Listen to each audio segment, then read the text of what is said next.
todos, aqui é o professor Bruno de Ataí de Prata, do Departamento de Engenharia de Produção da Universidade Federal do Ceará. Esta é mais uma aula da disciplina de Otimização Combinatória e em Grafos. Nesta aula vamos falar sobre o problema de cobertura de conjuntos. Problemas de cobertura e particionamento estão dentre os problemas mais estudados da otimização combinatória. Nós temos o problema de cobertura de conjuntos, temos o problema de máxima cobertura, temos o problema de particionamento de recursos e temos o problema de empacotamento de recursos. Então existem várias aplicações desse tipo de problemas, principalmente em scheduling de sistemas de transporte público, scheduling de tripulações de aeronaves, localização de facilidades, layout de instalações. Então aqui vou definir o problema de cobertura. Estou utilizando aqui notas de aula da professora Tamara Stern, do MIT, uma disciplina de seminários teóricos em ciência da computação. Então assim, nós temos uma matriz. Essa matriz ela vai ter M linhas e N colunas.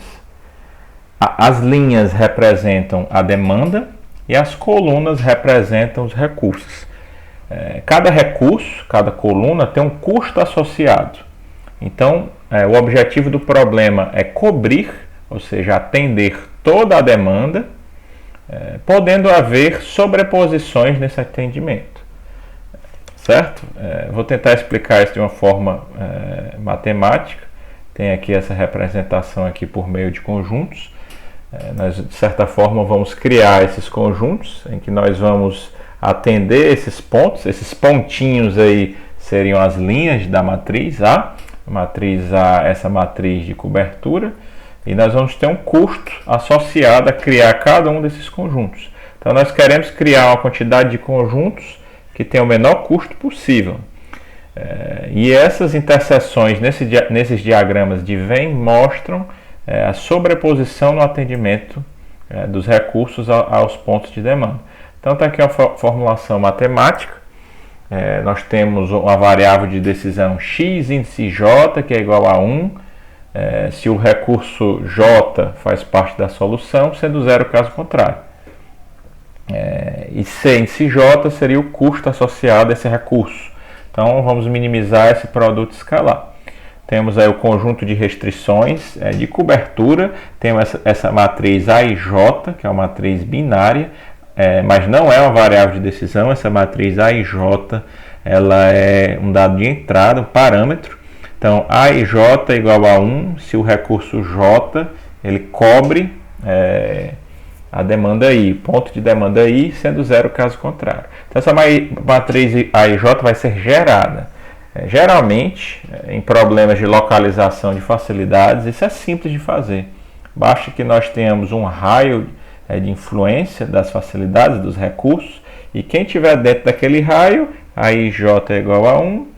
Se estiver fora daquele raio de atendimento, seria igual a zero. No entanto, em problemas de scheduling, não é simples gerar essa matriz A e J. Se estamos falando em scheduling de transporte público, de tripulações, vamos ter que utilizar procedimentos ou de enumeração explícita, como por exemplo uma busca em profundidade, ou então gerar essa matriz A de forma heurística. No entanto, quando nós geramos de forma heurística, nós não temos garantia de que a solução ótima de um problema com a matriz A e J gerada de forma heurística seja a solução ótima global do problema original. Então aqui nós temos a matriz de cobertura vezes a variável de decisão. Isso aqui tem que ser maior ou igual a um valor de atendimento, né? Geralmente, a formulação clássica, esse BI, todos esses elementos BI são iguais a 1, tá bem? Então vamos agora partir para a nossa implementação. Vamos aqui criar um arquivo novo. Vamos chamar esse arquivo aqui de set_covering.jl, tá certo? Vamos aqui chamar aqui as nossas bibliotecas e vamos criar aqui uma função, tá bom? Vamos criar aqui uma função chamada set underline covering. Quais são os parâmetros dessa função? A matriz A e o vetor de custos. Então, nós vamos obter a quantidade de recursos ou a quantidade de colunas da nossa matriz A. E nós vamos obter aqui a quantidade de linhas ou os pontos de demanda, os pontos a serem atendidos dessa matriz A. Lembrando que a primeira informação é a linha, a segunda é a coluna. Então, size A2 seria igual a N, aqui é a coluna, e M, que seriam as linhas. Vamos criar aqui o nosso modelo, vou chamar aqui de modelo mesmo, model. Vamos utilizar aqui aquelas palavras que nós já estamos habituados, né?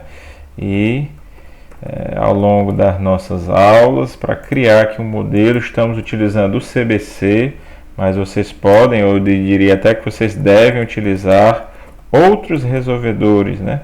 Vamos utilizar a palavra reservada verbal, tá certo? No nosso modelo, temos uma variável x, j variando de 1 até n, né? Essa variável de decisão é binária. Temos a nossa função objetivo.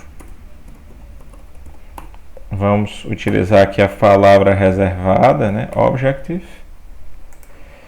No nosso modelo, vamos minimizar o somatório, né?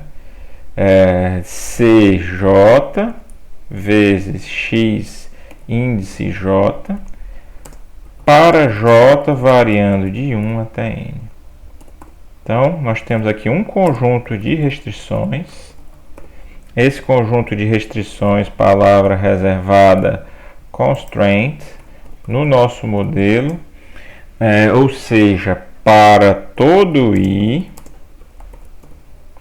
vírgula, nós temos que o somatório do produto da matriz de cobertura vezes a nossa variável de decisão, fora do parêntese, vamos colocar agora que isso é maior ou igual a 1, tá bem? E eu acho que faltou aqui uma coisinha que é o for, né? Então, para todo i, nós temos o somatório para j igual a 1 até n. Certo?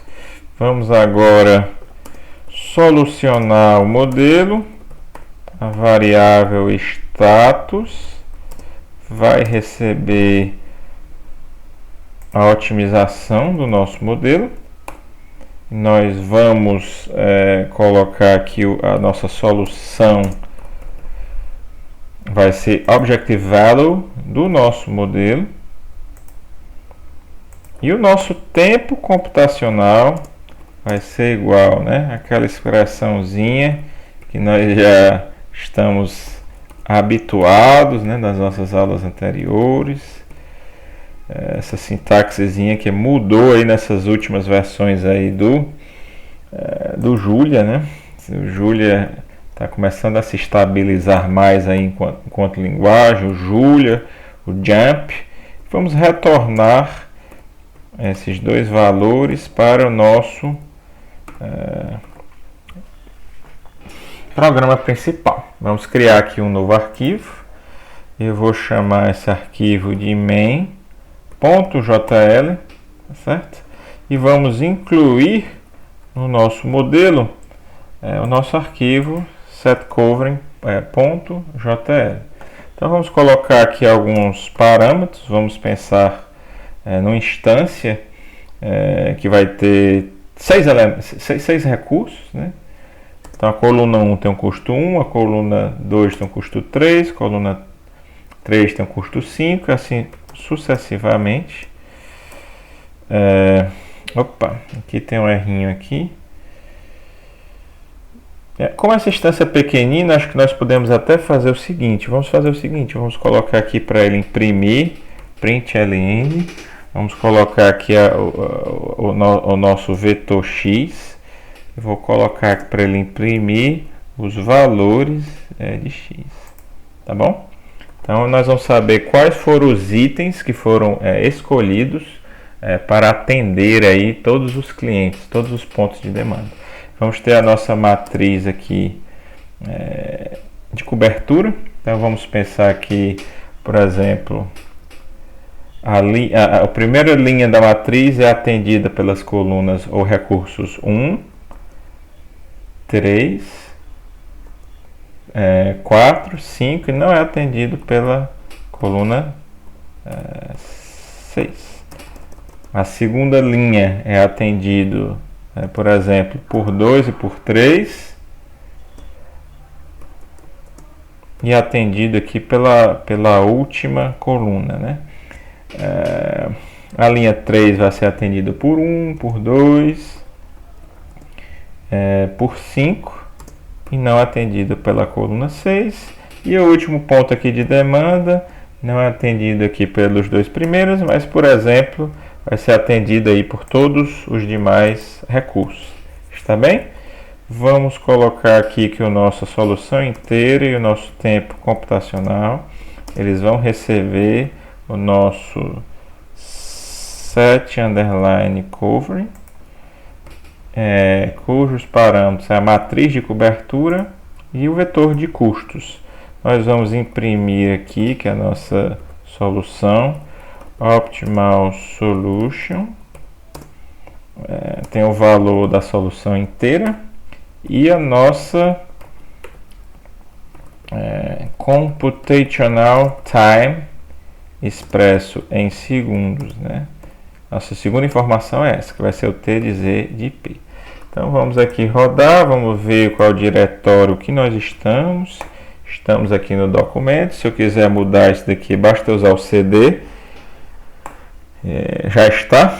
Então vamos incluir aqui o nosso arquivo main e vamos, provavelmente tem aí um ou outro errinho, que isso aqui é feito ao vivo, sempre tem uns probleminhas, né? Vamos depurar o código. Errinho de digitação, aqui é um ponto e vírgula, tá certo? E vamos ver se agora nós logramos êxito, né? Então, deu certo.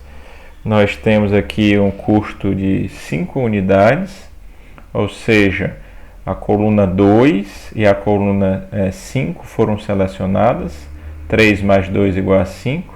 Então, o cliente 1 é atendido pela coluna 5.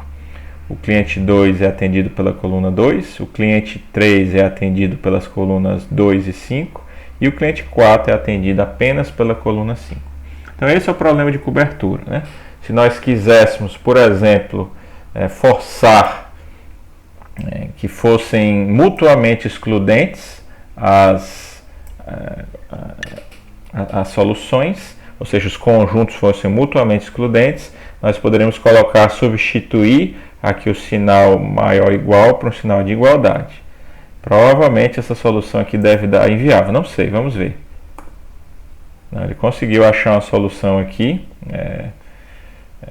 É bem comum que aconteça isso, que ele dê uma solução inviável, mas ele conseguiu cobrir aqui, como era uma instância pequenina aqui, e a densidade da matriz é razoável aqui. Então nós temos que aqui, ó, ele cobre a linha 1 e 3 com a coluna 1 e as linhas 2 e 4 com a coluna 6 a um custo 7. Então nós temos aqui que a densidade dessa matriz seria o somatório de A dividido por M vezes N, né? Então vou botar aqui o somatório de A dividido por 24, que é 4 vezes 6, né? Deu um errinho aqui, né? Certo? Então essa matriz tem uma densidade de 58%. Quanto maior é essa densidade, maior a chance de nós termos sobreposições. Se a densidade é baixa, nós temos a maior possibilidade de ter soluções nas quais nós não tenhamos essas sobreposições, né?